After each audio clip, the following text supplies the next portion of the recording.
सग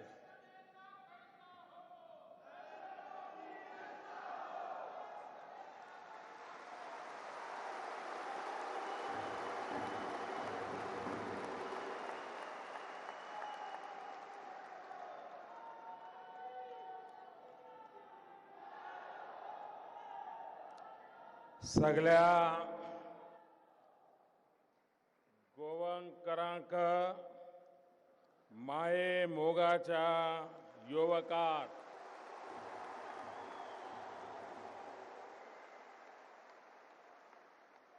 मंच पर विराजमान गोवा की राज्यपाल महोदया श्रीमती मृदुला सिन्हा जी, गोवा के जनप्रिय मुख्यमंत्री श्रीमान लक्ष्मीकांत जी, केंद्र में मंत्रिपरिषद के मेरे साथी श्रीमान मनोहर पर्रिकर जी, केंद्र में मंत्रिपरिषद के मेरे साथी श्रीमान अशोक गजपति जी, इसी धरती के संतान मेरे साथी श्रीपाद नायक जी, श्री जयंत सिन्हा जी, गोवा के उप मुख्यमंत्री श्रीमान फ्रांसिस डिसूजा जी, गोवा सरकार में मंत्री श्रीमान राजेंद्र अर्लेकर जी, हमारे सांसद श्रीमान नरेंद्र सावयकर जी और विशाल संख्या में पधारे हुए गोवा के मेरे प्यारे भाइयों और बहनों, अभी लक्ष्मीकांत जी कह रहे थे, मैं देर रात जापान से आया और सुबह आपकी सेवा में हाजिर हो गया।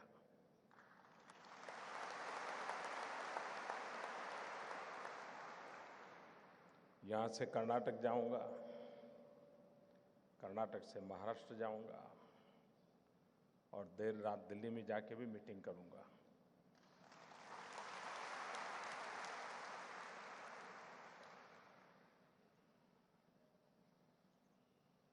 प्रधानमंत्री बनने के बाद भारत के किसी राज्य में एक रात्रि से ज्यादा अगर मैंने कहीं मुकाम किया तो गोवा में किया।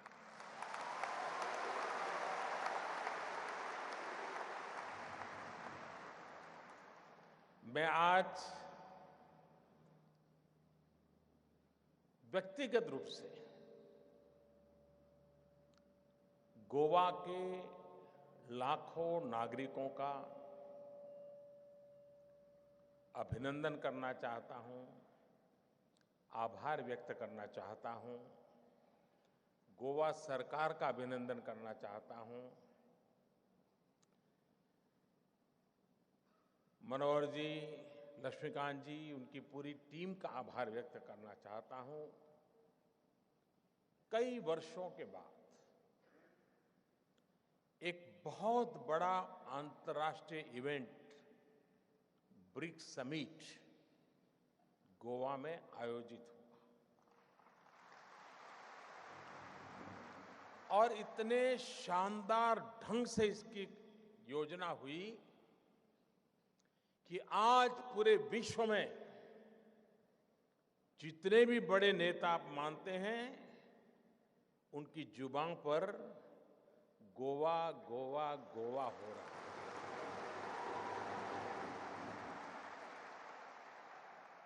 और इसलिए मैं सभी गोवा वासियों की, गोवा सरकार की, मुख्यमंत्री जी, मनोहर जी, उनके सभी साथियों की जी भर के सराहना करता हूं, अभिनंदन करता हूं, क्योंकि इससे सिर्फ गोवा की नहीं, पूरे हिंदुस्तान की इज्जत बढ़ी है, पूरे हिंदुस्तान का गौरव बढ़ा है और आपके कारण बढ़ा है। तो आप स्वाभाविक अभिनंदन के अधिकारी हैं। भाइयों बहनों, मेरे लिए खुशी की बात है,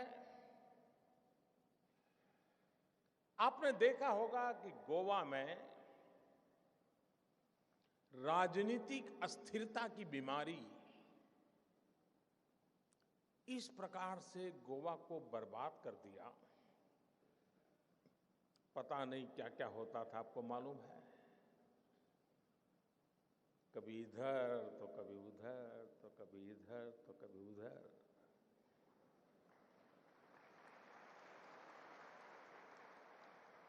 इस राजनीतिक अस्थिरता ने गोवा का जो सामर्थ्य है, गोवा के लोगों की जो शक्ति है, उसको कभी फलने फूलने का अवसर ही नहीं दिया। मैं विशेष रूप से मनोहर जी को अभिनंदन करता हूं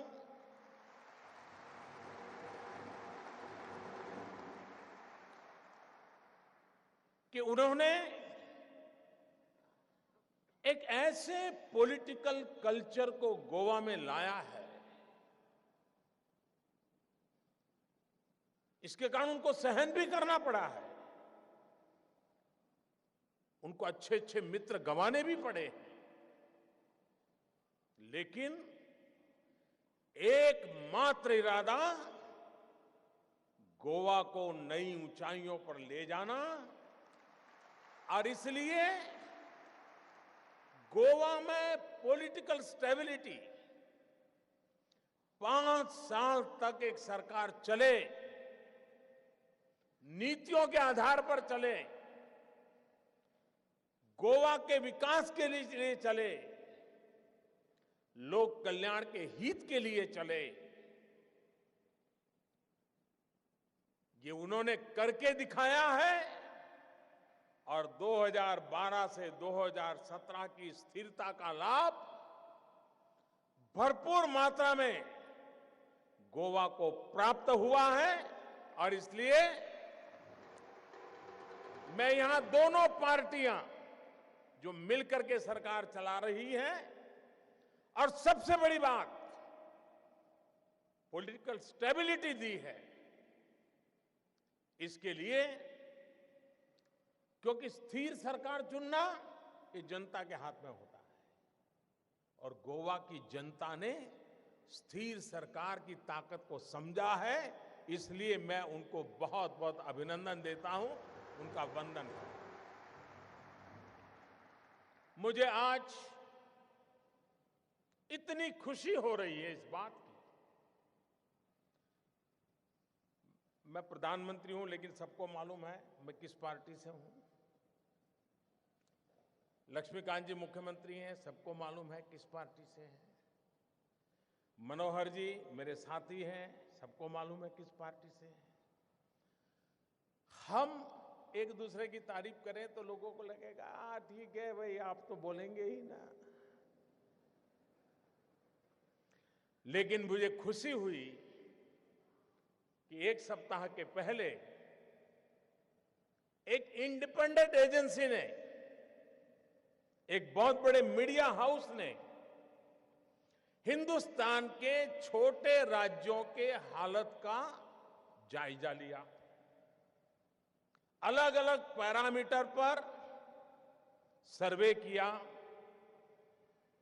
और आज मुझे खुशी हो रही है कि मेरे इन साथियों ने छोटे राज्यों में गोवा को एक चमकते सितारे की तरह पेश कर दिया है। देश के सभी छोटे राज्यों में, देश के सभी छोटे राज्यों में तेज गति से, चाहे सोशल सिक्योरिटी का मसला हो, स्वास्थ्य का मसला हो, इंफ्रास्ट्रक्चर का क्षेत्र हो, गोवा को तेज गति से नई ऊंचाइयों पर ले गए हैं, और गोवा नंबर 1 बना है।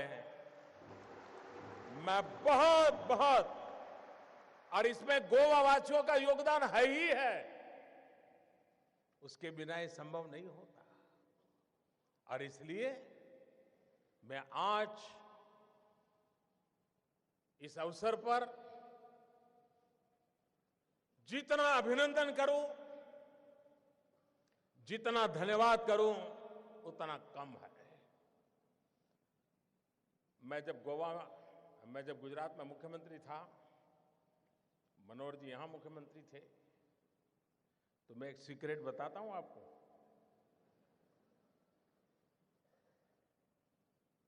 मनोहर जी जो बात 10 वाक्य में बोलनी हो, वो 1 वाक्य में बता देते हैं। तो कभी कभी समझने में भी कठिनाई होती है। तो वो मानते हैं कि आपने समझ लिया, वो IITian है, मैं बड़ा सामान्य इंसान हूं। लेकिन मैं जब गुजरात में था तो उनकी जब मैं योजनाओं का अध्ययन करता था मुख्यमंत्री के नाते, और मैं देख रहा था कि यहां के गरीब से गरीब व्यक्ति की मुसीबतों को वो कैसे समझते हैं और उसके रास्ते कैसे खोजते हैं। हर योजनाएं, बाद में लक्ष्मीकांत जी ने भी इसको आगे बढ़ाया। जब मैं देखता था गृह आधार योजना, वार्षिक 3 लाख से कम आय वाले जो महिलाएं हैं, उनको 1500 रुपये की मदद। देश में कई राज्यों को पता तक नहीं होगा कि गोवा में ऐसी योजना शुरू की गई थी। दयानंद सरस्वती सुरक्षा योजना, सीनियर सिटीजन्स के लिए करीब 1.5 लाख सीनियर सिटीजन को इसका लाभ मिलता है, प्रति मास 2000 रुपये।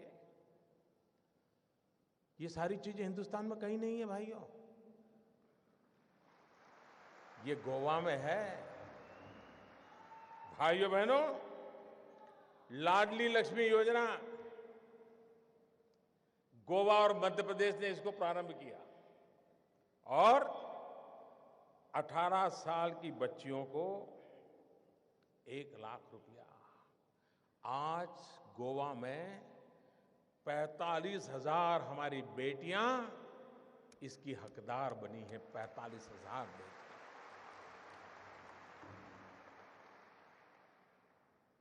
गोवा ने एक बहुत बड़ा काम किया। देखिए, मनोहर जी और लक्ष्मीकांत जी की दूरदृष्टि देखिए। आज यहां इलेक्ट्रॉनिक सिटी का शिलान्यास हो रहा है, लेकिन इसके पहले इस काम को सफल करने के लिए हमें कैसा युवा धन चाहिए, कैसी यंग जनरेशन चाहिए, इसको ध्यान में रखते हुए इन दोनों महाशयों ने साइबर स्टूडेंट योजना के द्वारा हमारे यहां के नौजवानों को डिजिटल दुनिया से जोड़ने का एक बड़ा अभियान चलाया। ये दीर्घदृष्टि के लिए मैं उनको बधाई देना चाहता हूं। हम जानते हैं बीमार होना कितना महंगा होता है और गरीब के लिए बीमार होना कितना मुश्किल होता है। ये हमारे गोवा सरकार की विशेषता रही कि उन्होंने दीनदयाल स्वास्थ्य सेवा के द्वारा वार्षिक 3 लाख रुपये तक करीब करीब 2.25 लाख परिवार, यानी एक प्रकार से पूरी गोवा के सभी परिवार आ गए। इनको सुरक्षा का कवच दिया है, उनके स्वास्थ्य की भी चिंता की है। किसान हो, फिशरमैन हो, यानी एक प्रकार से योजनाओं का अंबार है और ये जन सामान्य की भलाई के लिए है। ऐसे गोवा में आकर के जो विकास के रास्ते पर आगे बढ़ रहा है, देश के प्रधानमंत्री को भी अपना सर झुकाने में आनंद आता है, गर्व होता है। आज यहां 3 प्रोजेक्ट का आरंभ हो रहा है। Mopa new greenfield airport. शायद गोवा में जिन लोगों की उम्र आज 50 साल हो गई होगी, वो भी जब से समझना शुरू किया है तब से ये सुनते आए हैं कि एक दिन गोवा में अपना एयरपोर्ट बनेगा, हवाई जहाज आएंगे, लोग उतरेंगे, टूरिज्म बढ़ेगा। सुना है कि नहीं सुना है? सुना है कि नहीं सुना है? बताइए। सब सरकारों ने बोला है कि नहीं बोला है? सब पॉलिटिकल पार्टियों ने बोला है कि नहीं बोला है? लेकिन चुनाव गया, हवाई जहाज के ठिकाने पर, गोवा के ठिकाने पर। ऐसा हुआ है कि नहीं हुआ है भाइयों, बताओ मुझे। आज मुझे संतोष है कि अटल बिहारी वाजपेयी जी ने जो वादा किया था, आज मुझे उसको पूरा करने का अवसर मिल रहा है। और ये सिर्फ आकाश में जहाज उड़ेंगे और आपके एक नए एयरपोर्ट पर आएंगे, ऐसा नहीं है। गोवा की जनसंख्या है 15 लाख। ये व्यवस्था विकसित होने से 3 गुना लोग, आप 15 लाख लोग हैं, करीब करीब 50 लाख लोग आना शुरू कर देंगे। आप कल्पना कर सकते हैं टूरिज्म कितना बढ़ेगा। और गोवा का टूरिज्म बढ़ना मतलब हिंदुस्तान के टूरिज्म सेक्टर को एक नई ताकत देने वाला ये सबसे सामर्थ्यवान जगह है। इस बात को भली भांति हम समझते हैं। गोवा की सुविधा तो बढ़ेगी, गोवा वासियों की सुविधा बढ़ेगी। और मुझे विश्वास है कि इसके निर्माण कार्य में भी यहां के हजारों नवयुवकों को रोजगार मिलेगा। और निर्माण होने के बाद यहां की इकोनॉमी को, यहां के टूरिज्म को एक बहुत बड़ा अवसर इस गोवा को मिलने वाला है, ये मैं साफ देख रहा हूं। भाइयों बहनों, आज यहां एक इलेक्ट्रॉनिक मैन्युफैक्चरिंग सिटी का भी शिलान्यास हुआ है। कोई ये मत समझे कि ये सिर्फ कोई इंडस्ट्रियल एस्टेट बन रहा है। बहुत कम लोगों को समझ आएगा कि इलेक्ट्रॉनिक मैन्युफैक्चरिंग सिटी के निर्माण का मतलब क्या है। एक प्रकार से, और मेरे शब्द लिख करके रखना भाइयों बहनों, 21वीं सदी का मैं वो गोवा देख रहा हूं जहां digitally train, youth driven, most modern Goa का आज शिलान्यास हो रहा है। दोस्तों, ऐसे गोवा का शिलान्यास हो रहा है जो digitally train, youth driven Goa होगा, आधुनिक गोवा होगा, टेक्नोलॉजी से सामर्थ्यवान गोवा होगा। और वह सिर्फ गोवा की इकोनॉमी की या गोवा के नौजवानों के रोजगार का नहीं, ये भारत की शक्ल सूरत बदलने का गोवा एक पावर स्टेशन बन जाएगा। दोस्तों, ये मैं देख रहा हूं पूरी 21वीं सदी पर इस इनिशिएटिव का प्रभाव होने वाला है। भाइयों बहनों, आज एक तीसरा महत्वपूर्ण काम हम आगे बढ़ाने जा रहे हैं। हमारा स्पष्ट मत रहा है कि सुरक्षा के क्षेत्र में भारत ने अपने दम पर खड़ा होना चाहिए। यह देश आजादी के 70 साल हो गए, हम किसी की मेहरबानी के मोहताज रहना नहीं चाहते। हम जिएंगे तो भी अपने बलबूते पर और मरेंगे तो भी अपनों के लिए मरेंगे, अपनी शान के लिए मरेंगे। क्या कारण है कि जिस देश के पास 800 युवा हो, 800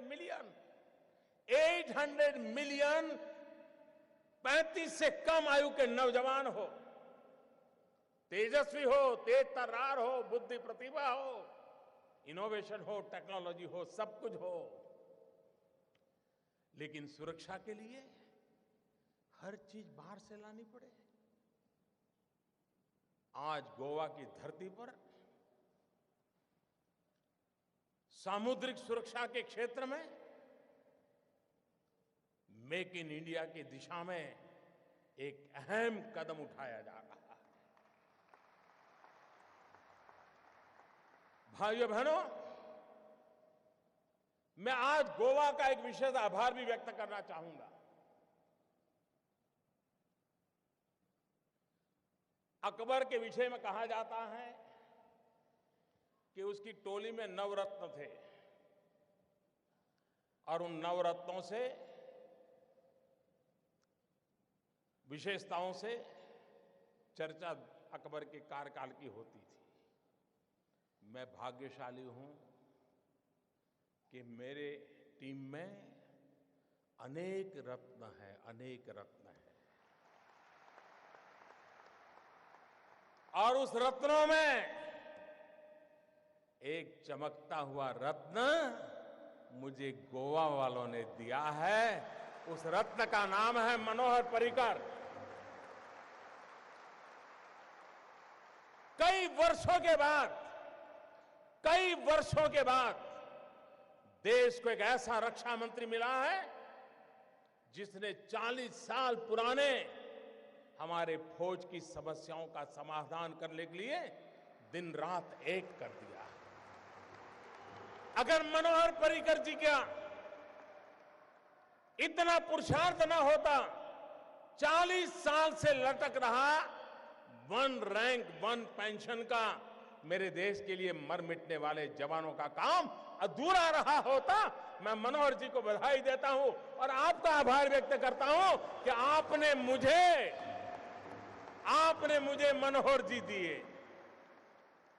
ऐसा सामर्थ्यवान देश का कोई रक्षा मंत्री पिछले कुछ समय में ऐसा नहीं आया जिस पर कहीं न कहीं उंगली न उड़ी हो। आज हम तेज गति से निर्णय कर रहे हैं, विश्व के साथ समझौते कर रहे हैं, देश की सुरक्षा बढ़ाने के लिए आवश्यक फैसले कर रहे हैं। 2.5 साल हो गए, रक्षा मंत्रालय पर कहीं से किसी ने उंगली तक नहीं उठाई है।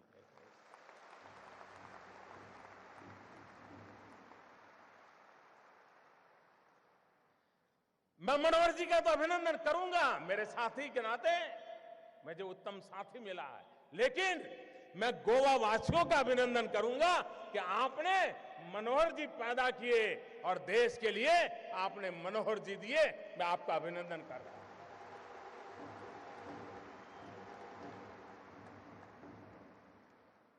भाइयों बहनों, ये जो mine counter measure vessel program है, MCMP, ये भारत की सामुद्रिक सुरक्षा में एक बहुत बड़ी अहम भूमिका अदा करने वाला काम है। इससे लोगों को रोजगार तो मिलना ही मिलने वाला है, इस क्षेत्र के विकास के लिए भी काम होने वाला है। मेरे प्यारे गोवा के भाइयों और बहनों, मैं कुछ और बातें भी आज गोवा वासियों के साथ करना चाहता हूं।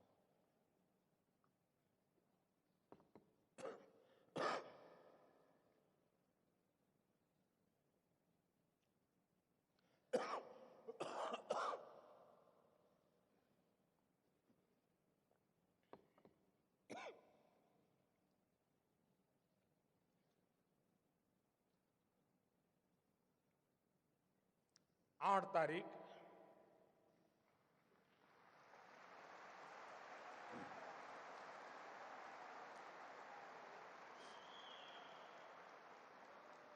रात 8 बजे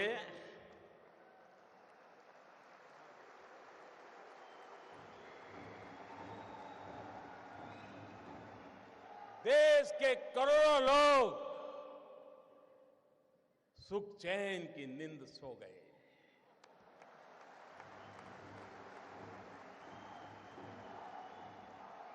और देश के लाखों लोग नींद के लिए गोलियां खरीदने जा रहे हैं, गोलियां नहीं मिल रही है।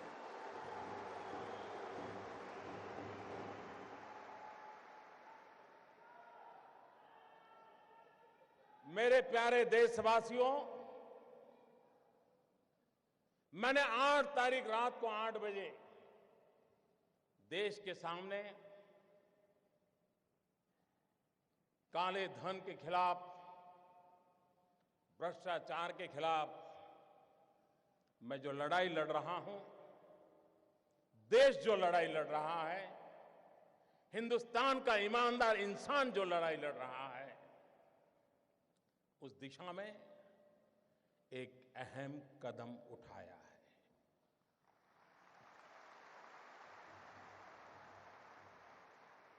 लेकिन कुछ लोग हैं जो अपने ही ख्यालों में खोए रहते हैं। वे अपनी नाप पट्टी लेकर के ही किसी को नापते रहते हैं और उसमें फिट नहीं होता है तो देखते हैं यार कुछ गड़बड़ है। अगर इस देश के अर्थशास्त्रियों ने, इस देश के पल्सिस को समझ करके एनालिसिस करने वालों ने, ये पुरानी सरकारें, पुराने नेता, उनको नाप के तोलने के जो तराजू है, मेरे आने के बाद अगर बदल दिए होते तो ये दिक्कत नहीं आती।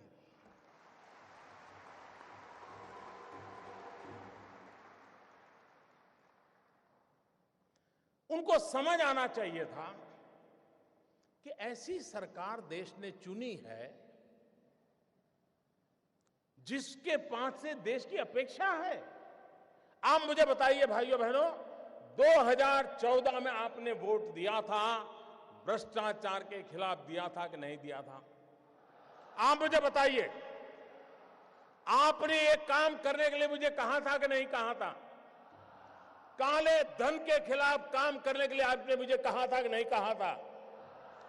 आपने मुझे कहा था तो मुझे करना चाहिए कि नहीं करना चाहिए?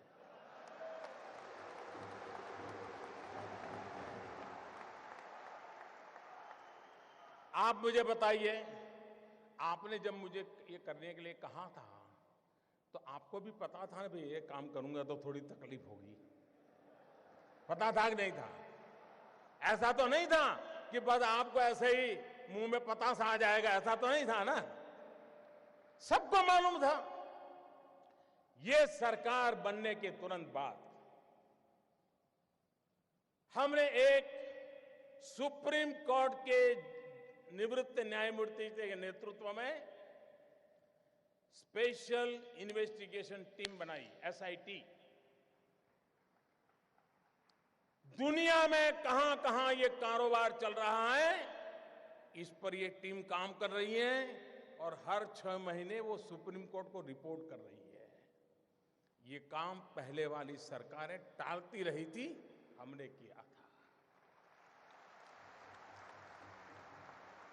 अपने यहां कहावत है, पुत्र के लक्षण पालने में। जब मेरी पहली कैबिनेट में पहले ही दिन ऐसा बड़ा कड़ा निर्णय करता हूं तो पता नहीं था कि मैं आगे करने वाला हूं जी। मैंने छुपाया था क्या? कुछ नहीं छुपाया मैंने। हर बार मैंने ये बात कही है और आज मैं आपको इसका ब्यौरा दे रहा हूं। देश मुझे सुन रहा है। मैंने देश को कभी अंधेरे में नहीं रखा है, मैंने देश को कभी गलतफहमी में नहीं रखा है, खुल करके बात कही है और ईमानदारी से।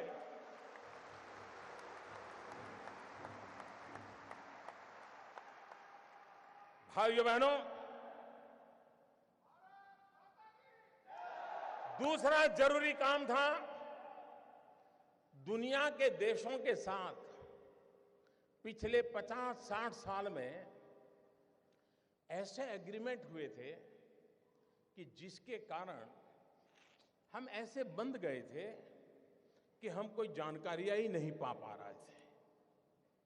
हमारे लिए बहुत जरूरी था कि दुनिया के देशों से पुराने जो एग्रीमेंट है उसमें बदलाव करें, कुछ देशों के साथ नया एग्रीमेंट करें। अमेरिका जैसे देशों को मैं समझाने में सफल हुआ कि आप हमारे साथ एग्रीमेंट कीजिए और आपकी बैंकों में किसी हिंदुस्तानी का पैसा है, आता है या जाता है, हमें तुरंत पता चलना चाहिए। यह काम मैंने दुनिया के कई देशों के साथ किया है, कुछ देशों के साथ अभी भी चल रहा है, लेकिन विश्व में कहीं पर भी भारत की चोरी लूट का पैसा गया है तो उसकी तुरंत जानकारी मिले, इसका प्रबंध पुरजोश तरीके से हमने किया है। हम जानते हैं, आपको भी पता है कि दिल्ली के किसी बाबू का ये गोवा में फ्लैट बना हुआ है ना?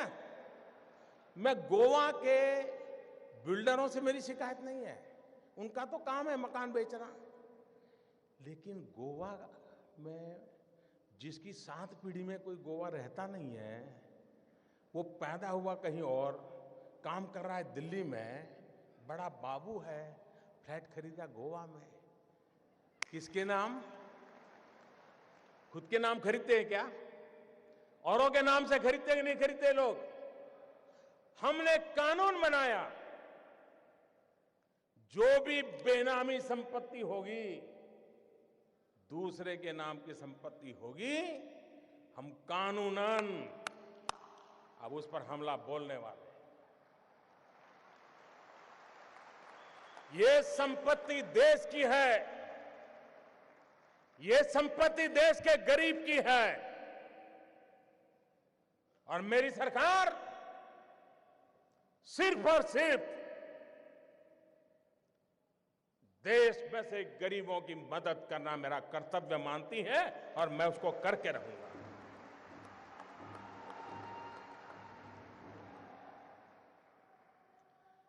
हमने देखा है, घर में शादी हो, ब्याह हो, कुछ काम हो, ज्वेलरी खरीदते हैं, बीवी का जन्मदिन हो, ज्वेलरी खरीदते हैं, कभी सोना खरीदते हैं, और ज्वेलर भी कोई बात नहीं, ले जाइए साहब, थैला भर करके ले आइए, ले जाइए, न बिल देना, न लेना, न कोई हिसाब रखना, कुछ नहीं साहब। चल रहा था कि नहीं चल रहा था? सब कैश चलता था कि नहीं चलता था? ये कोई गरीब लोग करते थे क्या? ये बंद होना चाहिए कि नहीं होना चाहिए? हमने नियम बनाया कि 2 लाख रुपए से ज्यादा अगर आप गहने खरीदते हैं, ज्वेलरी खरीदते हैं, तो आपको आपका पैन नंबर देना पड़ेगा ही। इसका भी विरोध हुआ था। आप हैरान होंगे, आधे से ज्यादा पार्लियामेंट के मेंबर, आधे से ज्यादा मुझे यह कहने के लिए आए थे कि मोदी जी ये नियम मत लगाओ, और कुछ लोगों ने तो लिखित में मुझे चिट्ठी लिखने की हिम्मत की है। जिस दिन मैं उसको पब्लिक में करूंगा, शायद पता नहीं वो अपने इलाके में जा पाएंगे कि नहीं जा पाएंगे।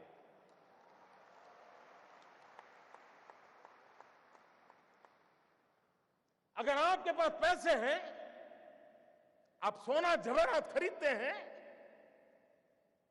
हम इतना ही कहते हैं कि भाई आपका जो इनकम टैक्स का पैन नंबर है वो लिखवा दीजिए, पता तो चले कौन लेता है, पैसा कहां से आता है, कहां जाता है। भाइयों बहनों, ये 70 साल की बीमारी है और मुझे 17 महीने में मिटानी है।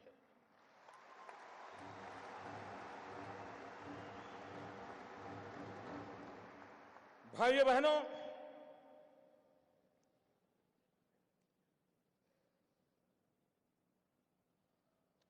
हमने एक और काम किया, पहले की सरकारों ने भी किया था। ये जो ज्वेलर्स है, क्योंकि ज्यादातर हमारे यहाँ सोना वगैरह की बात करा, उन पर कोई एक्साइज ड्यूटी नहीं लगती थी। पहले सरकार ने लगाने की कोशिश की, बहुत कम लगाई थी, लेकिन सारे ज्वेलरों की संख्या बहुत कम है। एक गांव में एक आध दो ही होते हैं, बड़े शहर में 50-100 होते हैं, लेकिन उनकी ताकत बड़ी गजब है साहब। अच्छे अच्छे एमपी उनके जेब में होते हैं।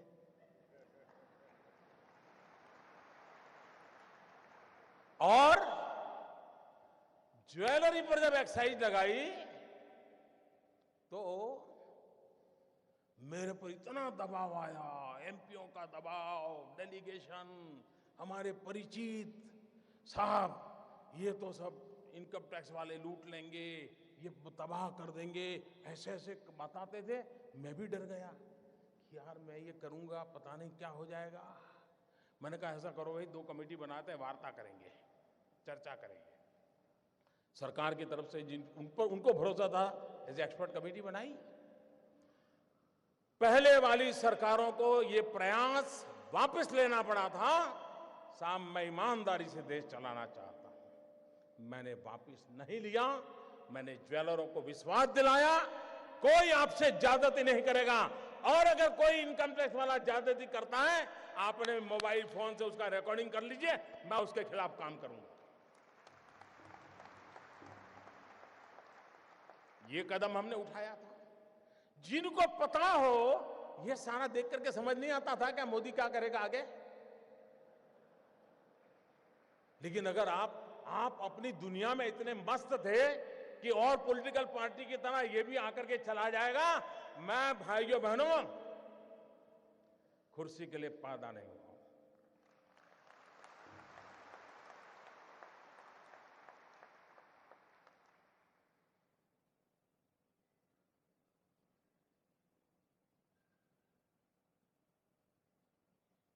मेरे देशवासियों, मैंने घर, परिवार,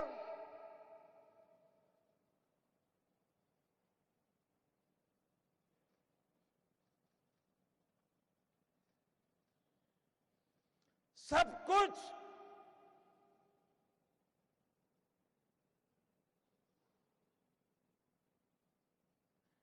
देश के लिए छोड़ा है।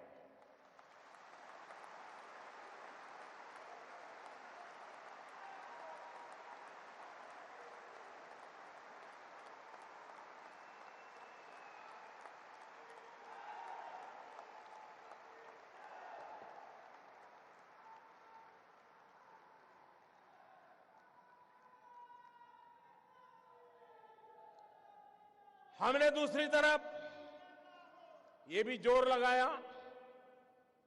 अच्छा कुछ लोग होते हैं मजबूरन कुछ गलत करना पड़ा हो, सब लोग बेईमान नहीं होते जी, सब लोग चोर भी नहीं होते, कि मजबूरन कुछ करना पड़ा होता है।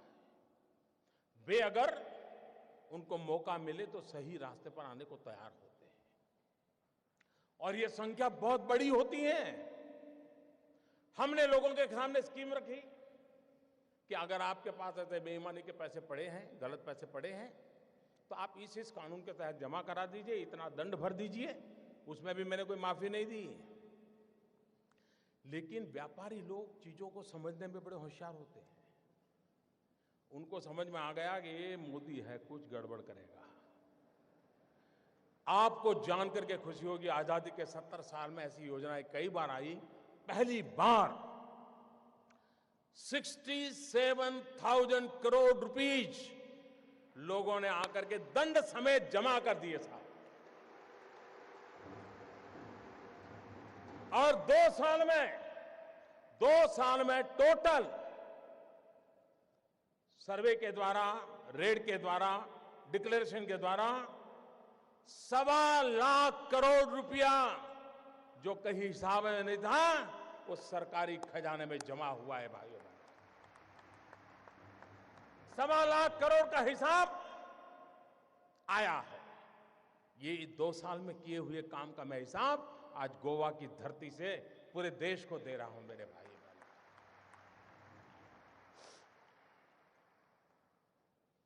उसके बाद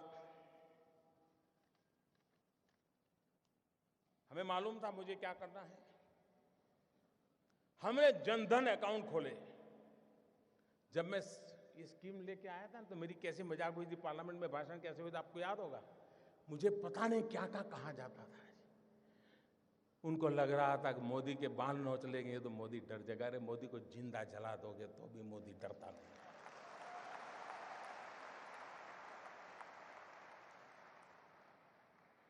उसके बाद हमने प्रारंभ में आकर के एक काम लिया, प्रधानमंत्री जनधन योजना के द्वारा गरीब से गरीब का बैंक अकाउंट खोलना। उस समय लोगों को समझ नहीं आया कि मोदी बैंक अकाउंट खोला कर रहा है। अब लोगों को समझ आएगा कि इस बैंक अकाउंट का क्या फायदा होने वाला है। करीब करीब 20 करोड़ से ज्यादा लोग गरीब लोगों के बैंक अकाउंट खोले और हिंदुस्तान में अमीर लोगों के जेब में बटवे में भांति भांति बैंक को क्रेडिट और डेबिट कार्ड होते हैं। गरीब तो बेचारा सोच ही नहीं सकता था ऐसा भी कोई कार्ड होता है, कार्ड से मिल जाता है कुछ, पता नहीं था उसको। भाइयों बहनों, प्रधानमंत्री जनधन योजना के लिए बहन के खाते खोले ऐसा नहीं, इस देश के 20 करोड़ लोगों को हमने रुपए कार्ड दिया है, डेबिट कार्ड दिया है और यह आज से 1 साल पहले किया हुआ है।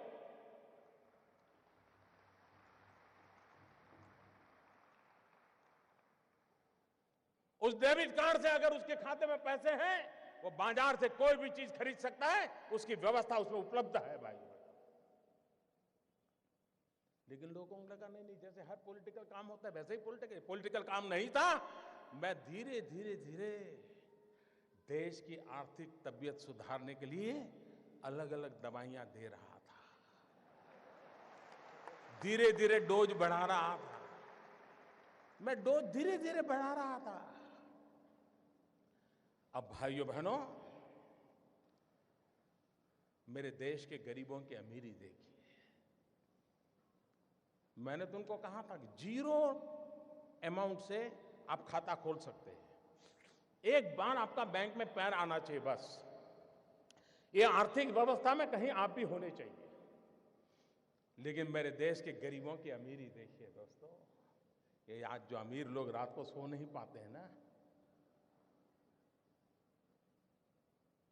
गरीबों की अमीरी देखिए दोस्तों। मैंने तो कहा था कि 0 रकम से आप बैंक अकाउंट खोल सकते हैं, लेकिन मेरे देश के गरीबों ने बैंकों में जनधन अकाउंट में 45,000 करोड़ रुपया जमा करवाया दोस्तों। 45,000 करोड़ रुपया। यह देश के सामान्य मानवी की ताकत को हम पहचाने। 20 करोड़ परिवारों को रुपए कार्ड दिया। फिर भी कुछ लोग मानते ही नहीं थे। उनको लगता था यार कोई राजनीतिक गोटी बिठा देंगे तो हो जाएगा मामला। हमने एक बहुत बड़ा सीक्रेट ऑपरेशन किया। मनोहर जी वाला तो मैं नहीं कर सकता हूं।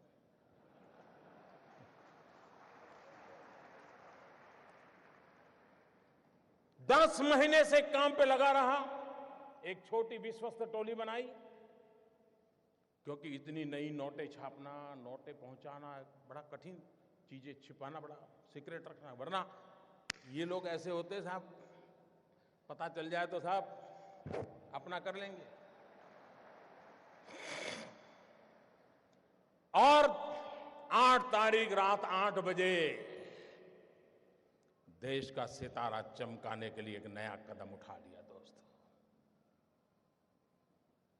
और मैंने उस रात को भी कहा था कि इस निर्णय से तकलीफ होगी, असुविधा होगी, कठिनाइयां होगी, ये मैंने पहले दिन कहा है। लेकिन भाइयों बहनों, मैं आज देश के उन करोड़ों लोगों के सामने सर झुकाता हूं कि सिनेमा के थिएटर पर लाइन लगाते हैं ना, वहां भी झगड़ा हो जाता है। मैं देख रहा हूं पिछले 4 दिन से हजारों लोग पैसों के लिए कतार खड़ा के लगे हैं, लेकिन हर एक के मुंह से एक ही आवाज आ रही है कि ठीक है, मुसीबत हो रही है, तकलीफ हो रही है, पैर दुख रहे हैं, लेकिन देश का भला हो। मैं आज सार्वजनिक रूप से बैंक के सभी कर्मचारियों का अभिनंदन करता हूं। एक साल में, मेरे शब्द लिखिए, एक साल में बैंक के मुलाजिम को जितना काम करना पड़ता है ना, उससे ज्यादा काम वो पिछले 1 हफ्ते से कर रहा है जी, उससे ज्यादा काम कर रहा है। मुझे खुशी हुई, मैंने सोशल मीडिया में देखा, रिटायर्ड बैंक के कर्मचारी, किसी की उम्र 70 साल, किसी की 75 साल, वो बैंक में गए, उन्होंने कहा साहब रिटायर हो गए हैं, लेकिन इस पवित्र काम में हमें आता है, अगर आप हमें बिठा करके काम में लगाना चाहते हैं तो हम हमारी सेवा देने के लिए तैयार हैं। मैं उन रिटायर्ड बैंक के कर्मचारियों का भी आज अभिनंदन करना चाहता हूं, जिन्होंने अपनी सेवाएं देने के लिए अपनी पुरानी ब्रांच में जाकर के मदद करने के लिए गुहार लगाई है। मैं उनका अभिनंदन करता हूं। मैं उन नौजवानों का अभिनंदन करता हूं जो कतार के बाहर धूप में खड़े रह करके अपने खर्चे से लोगों को पानी पिला रहे हैं, सीनियर सिटीजन के बिठाने के लिए कुर्सियां लेकर के दौड़ रहे हैं। चारों तरफ देश की युवा पीढ़ी खास करके इस समय इस काम को सफल करने के लिए काम में लगी है।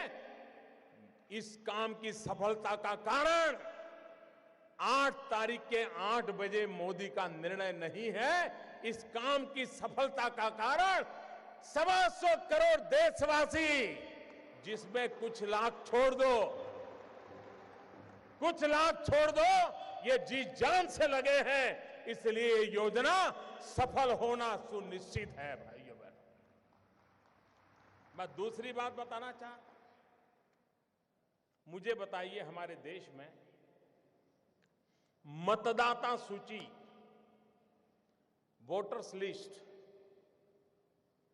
सभी पॉलिटिकल पार्टियां मतदाता सूची बनाने में काम करती है, नहीं करती है? सरकार की सभी लोग काम करते हैं कि नहीं करते हैं? सारे टीचर्स करते हैं कि नहीं करते हैं? उसके बावजूद भी जिस दिन पोलिंग होता है, शिकायत आती है कि नहीं आती है? मेरा नाम निकल गया, हमारी सोसाइटी का नाम निकल गया, मुझे वोट नहीं देने देते। मुसीबत आती है कि नहीं आती है? इतना सारा ओपन होने के बाद भी तकलीफ आती है कि नहीं आती है? भाइयों बहनों, हमारे देश में चुनाव होता है। चुनाव में तो क्या करना होता है? जाना, बटन दबाना, वापिस आना, इतना ही करना है ना। तो भी इस देश में करीब करीब 3 महीने 90 दिन तक चुनाव का काम चलता है, 90 दिन तक। और उसमें सारा पुलिस तंत्र, सीआरपीएफ, एसआरपी, बीएसएफ, गवर्नमेंट का हर मुलाजिम, पॉलिटिकल पार्टी के करोड़ों करोड़ों कार्यकर्ता, सब लोग 90 दिन तक दिन रात मेहनत करते हैं, तब जाकर के हमारे जितने बड़े देश का चुनाव संपन्न होता है। 90 दिन लग जाते हैं। भाइयों बहनों, मैंने सिर्फ देश से 50 दिन मांगे हैं, 50 दिन। 30 दिसंबर तक मुझे मौका दीजिए मेरे भाइयों बहनों। अगर 30 दिसंबर के बाद कोई मेरी कमी रह जाए, कोई मेरी गलती निकल जाए, कोई मेरा गलत इरादा निकल जाए, आप जिस चौराहे में मुझे खड़ा करेंगे, मैं खड़ा होकर के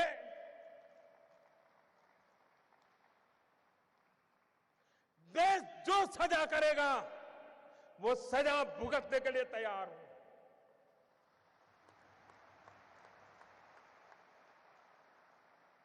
लेकिन मेरे देशवासी, दुनिया आगे बढ़ रही है, भारत की ये बीमारी देश को तबाह कर रही है। 800 मिलियन 65% 35 से कम उम्र वाले नौजवान, उनका भविष्य दांव पर लगा है। उसलिए मेरे भाइयों बहनों, जिनको राजनीति करनी है करें, जिनका लूट चुका है वो रोते रहे, गंदे आरोप लगाते रहे, लेकिन मेरे ईमानदार देशवासियों, आइए मेरे साथ चलिए। सिर्फ 50 दिन, 30 दिसंबर के बाद मैं आपने जैसा हिंदुस्तान चाहा है वो देने का वादा करता हूं मेरे देश।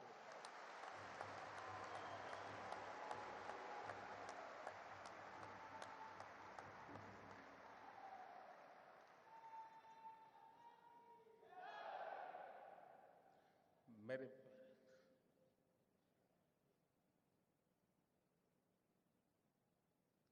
किसी को तकलीफ होती है,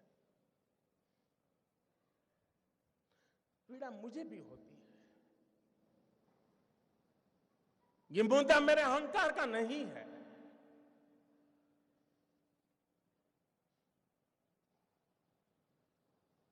भाइयों बहनों,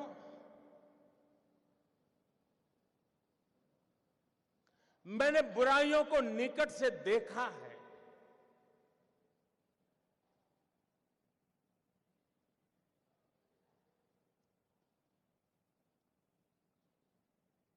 देशवासियों की तकलीफ समझता हूं,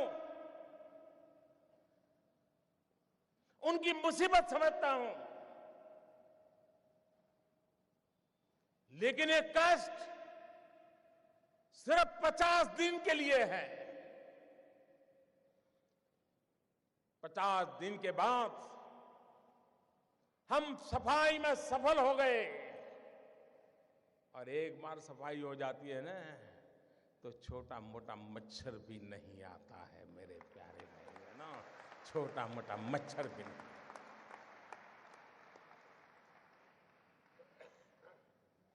मुझे विश्वास है, मैंने लड़ाई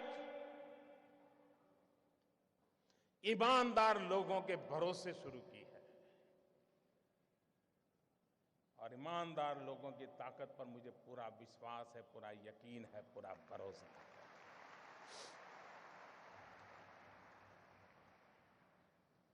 और आप कल्पना नहीं कर सकते कैसे कैसे लोगों का डूब रहा है। मां गंगा को भी आश्चर्य हो रहा है। कल जो चवन्नी नहीं डालते थे, आज वो नोटे बहाने आ रहे हैं। वो गरीब विधवा मां मोदी को आशीर्वाद देती है कि बेटा, कभी बेटा या बहू देखते नहीं थे, कल आए थे 2.5 लाख बैंक में जमा कराने के लिए।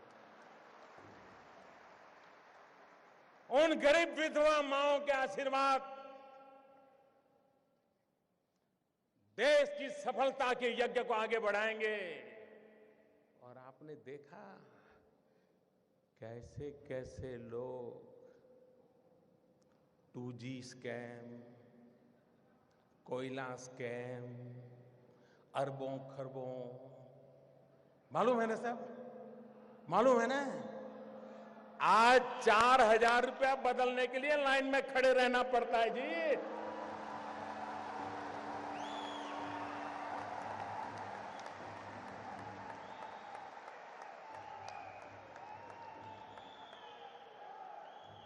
अरे 125 करोड़ देशवासियों का प्यार न होता, विश्वास न होता, सरकारें तो आती और चली जाती। मेरे भाइयों बहनों, ये देश अजरा अमर है, ये देश का भविष्य उज्जवल है, इस उज्जवल भविष्य के लिए कष्ट झेलना। कुछ मैं कभी कभी हैरान हूं। अभी कल मुझे एक पत्रकार बंधु से बात हुई। मैंने, आप तो मुझे दिन रात कहते हो मोदी जी बस युद्ध हो जाए, युद्ध हो जाए। मैंने कहा फिर तकलीफ होगी तो क्या करोगे? बिजलियां बंद हो जाएगी, चीजें आना बंद हो जाएगी, रेलवे कैंसिल हो जाएगी, रेलवे में फौज के लोग जाएंगे, आप नहीं जा पाएंगे, तब क्या करोगे? अच्छा, बोले ऐसा होता है। कहना बड़ा सरल होता है भाई, उपदेश देना बड़ा सरल होता है। जब निर्णय करते हैं तब उसके साथ चलना सामान्य मानवी की कोई तकलीफ नहीं होती है। मैं देशवासियों को एक और कहना चाहता हूं। इन दिनों बहुत लोगों की इस भ्रष्टाचार या काले धन के मुद्दे पर बोलने की हिम्मत नहीं है, क्योंकि जो भी बोला है पकड़ा जाता है। क्या तुझ कुछ दान में काला है? हर कोई हंसते हुए चेहरे बोल रहा है, नहीं नहीं मोदी जी ने अच्छा किया, अच्छा किया।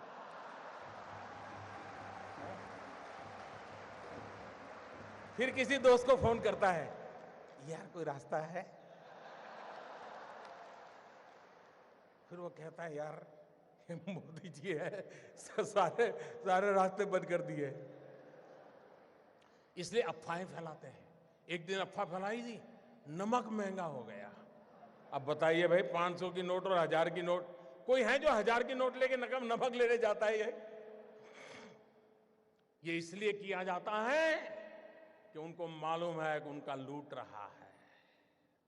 70 साल से जमा किया हुआ महंगे से महंगे ताले लगाए थे। कोई पस्ती लेने वाला नहीं है, पस्ती लेने वाला नहीं है। भिखारी भी मना करता है, ये साहब 1000 का नोट नहीं चाहिए।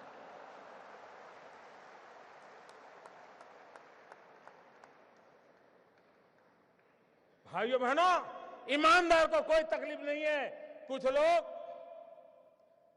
अपनी नोट कहते हैं, मुझे सच मालूम नहीं, लेकिन चर्चा चल रही है, कहते 450 में बेच रहा है, कोई 500 की नोट, कोई 300 में दे रहा है। मैं देशवासियों कहता हूं, आपका 500 रुपये में से एक नया पैसा कम करने की ताकत किसी की नहीं है। आपका 500 रुपया मतलब 499 एंड 100 पैसा पक्का।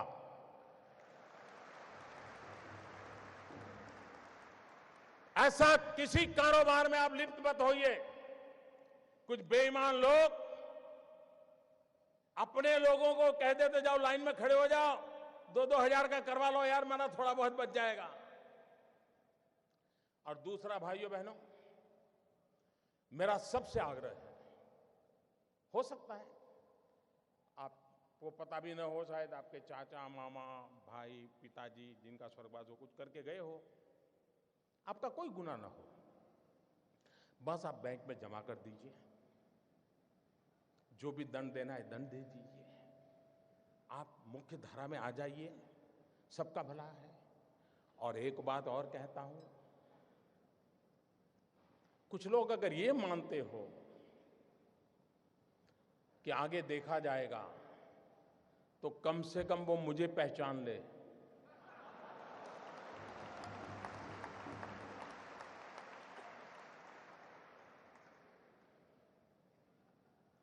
देश आजाद हुआ तब से अब तक का आपका कच्चा चिट्ठा मैं खोल दूंगा।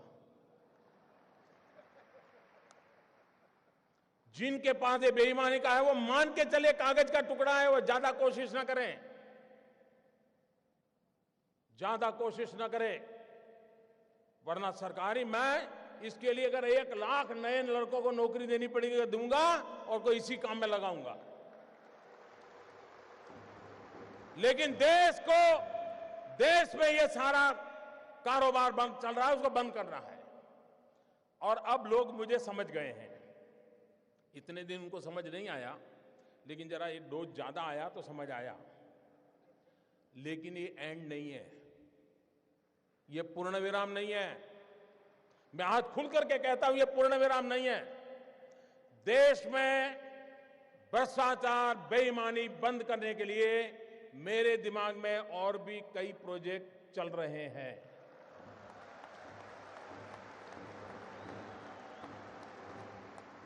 ये आने वाले हैं, ये ईमानदार लोगों के लिए मैं कर रहा हूं जी, देश के गरीब लोगों के लिए कर रहा हूं, मेहनत करके जिंदगी गुजार रहे हैं, उनको अपना घर मिले, उनके बच्चों को अच्छी शिक्षा मिले, उनके घर में बुजुर्गों को अच्छी दवाई मिले, इसके लिए मैं कर रहा हूं।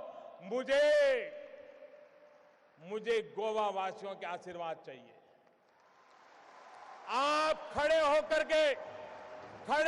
के ताली बजा करके मुझे आशीर्वाद दें। देश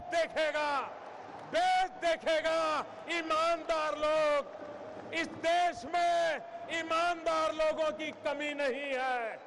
इस देश में ईमानदार लोगों की कमी नहीं है। आइए ईमानदारी के इस काम में मेरा साथ दीजिए। शाबाश मेरे गोवा के प्यारे भाइयों बहनों, मैं आपका सर झुका करके नमन करता हूं। ये सिर्फ गोवा नहीं, ये हिंदुस्तान के हर ईमानदार की आवाज है। हिंदुस्तान के हर ईमानदार की आवाज है। भाइयों बहनों, मैं जानता हूं मैंने कैसे कैसी ताकतों से लड़ाई मोल ली है। मैं जानता हूं कैसे कैसे लोग मेरे खिलाफ हो जाएंगे। मैं जानता हूं 70 साल का उनका मैं लूट रहा हूं। मुझे जिंदा नहीं छोड़ेंगे, मुझे बर्बाद करके रहेंगे। उनको जो करना है करे। 50 साल भाइयों बहनों, 50 दिन मेरी मदद करे।